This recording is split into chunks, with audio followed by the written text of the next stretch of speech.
กับทักทายสบายดีสวัสดีพ่อแม่พี่น้องFCเบิร์ดสุขุสุคน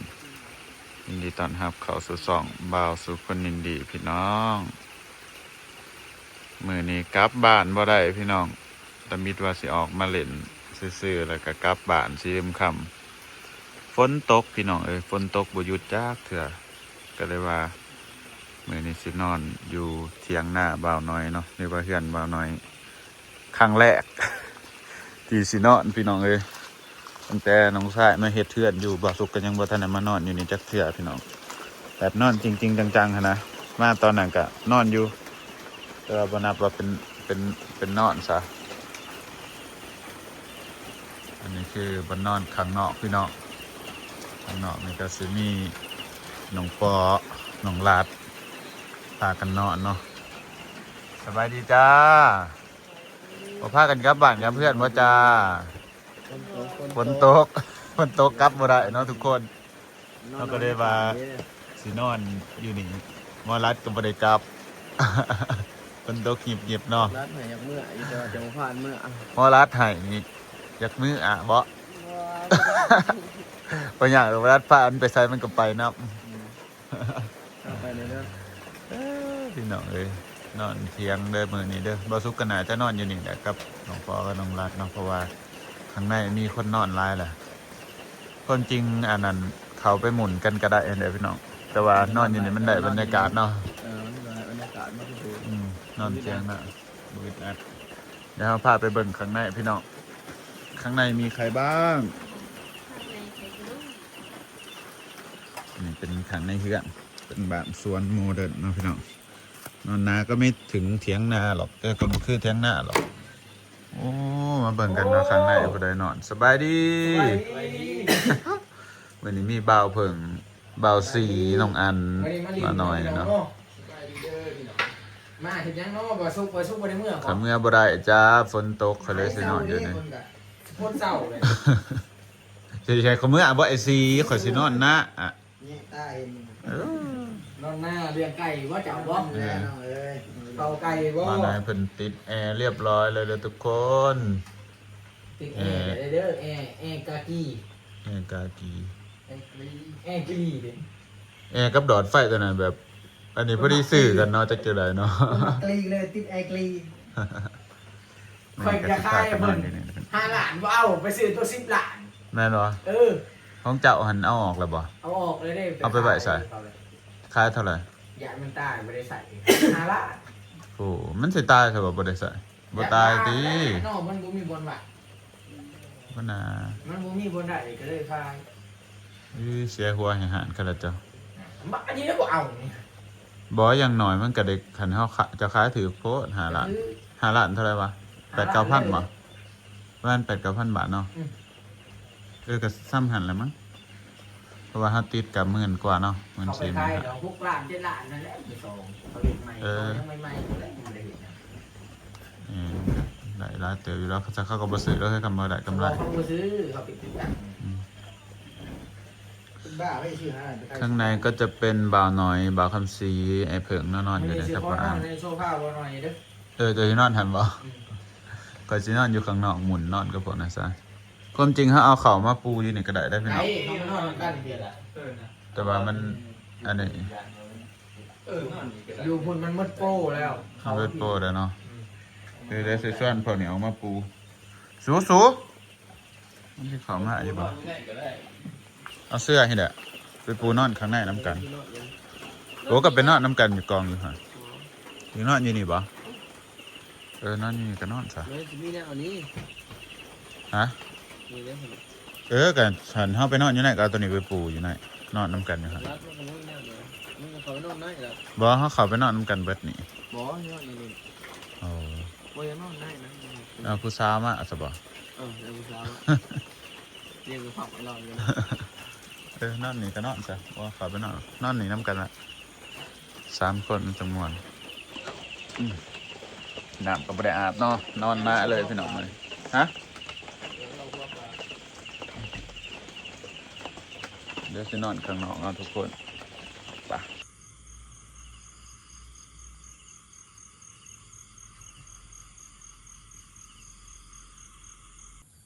อืมอีนี่มึงคือนอนได้ตับมึงสิบ่ฟงออกมาติ อืมอีนี่มึงคือนอนได้ตับสิบ่ฟงออกมาติ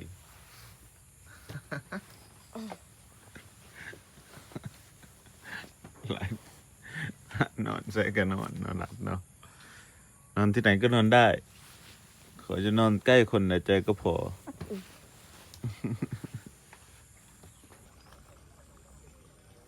เสาร์แล้วเนาะพี่น้องไปมื้ออาบอันนี้เฮา ไป รัดนอนรับดีว่ารัดบางคืนนี่ แหมดี ไปเอาดื่มยังพี่น้อง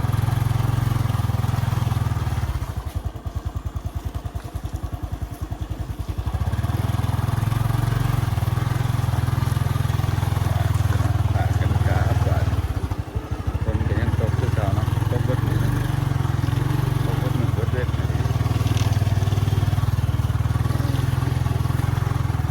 ดินมันอุ้มน้ำเนาะเฮ้ยน้ำฝนตกลิ้นนี่ใส่กะเละที่กันเบิดเนาะเพราะว่าสิอันนี้จังได๋ก็เละเห็นบ่เนี่ย ทางเข้าหน้าเฮา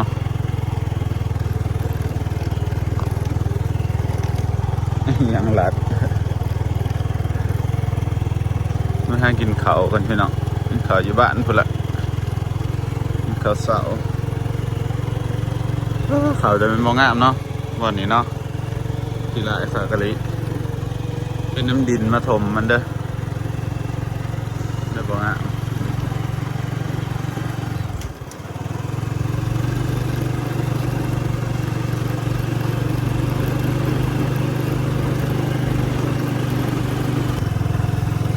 ทางเข้าบ้านเฮา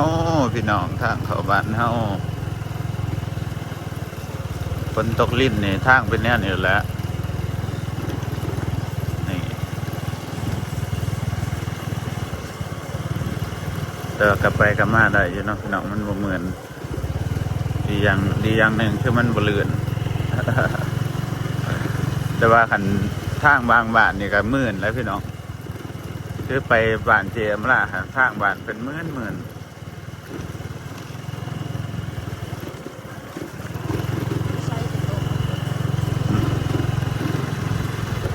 ดีที่เส้นนี่มีคนขี่พี่น้องปีนี้มันก็เลยบ่ยากเนาะมาทางนี้เอาไฟสาวเหือเอามือ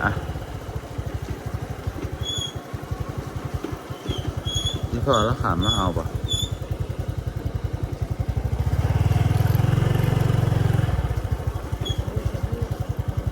เอาแม่โอ้ถือแบบโอแกนนี่หรอกเอาถือหานะ ส่ง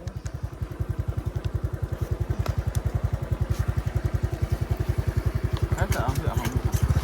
จ้ะ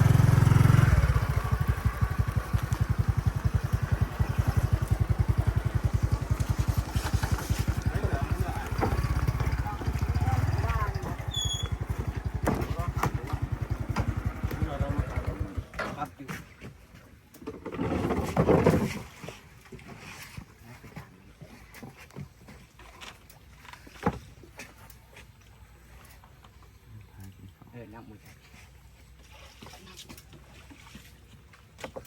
เด้อเอา ไป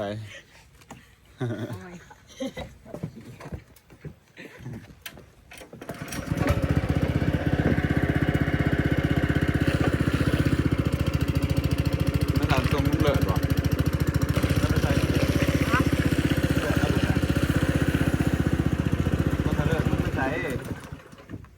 เอาไว้อัน แร นี้ งโทรศัพท์ต้อง แล้วแปลงโทรศัพท์ วิ่งกันหน่อยแล้วเอ๊ะหน่อยดิทำไม่แตก ซื้อออกมาจังไงหน่อยยืดสาคุณ เท่าไหรเอ้านี่เลยมีหน่อยมีอยู่นี่เจ้าฟัง จริงค่ะ มาหาฟัง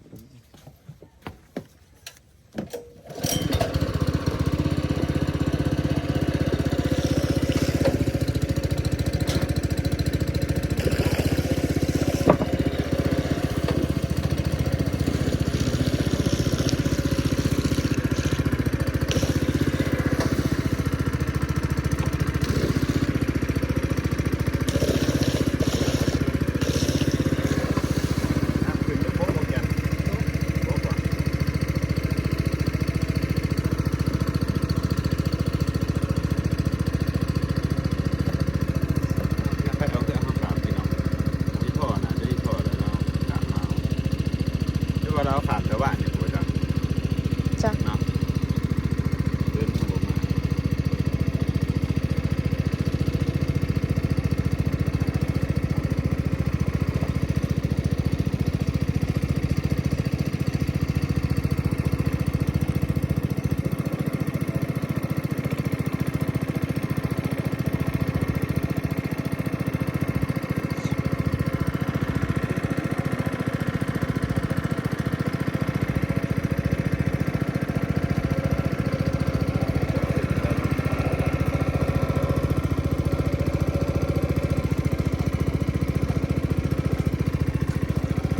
พวกในนี้มีเว้ยเนี่ยแสดงว่าน้ำมันต่ำเลยไอ้ซออันนี้โยนเลยครับมันเบิดนี่น้ำมันต่ำหมดครับอาจารย์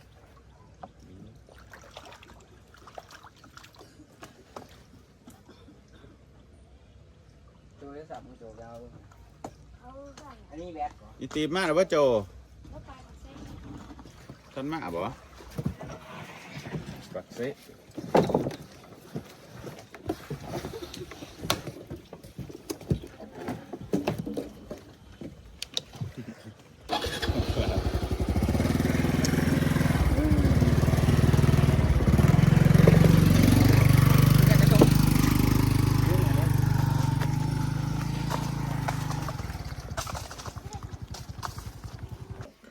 มาหอดบ้านนะพี่น้องไปนอนหน้ามื้อหนึ่งเนาะ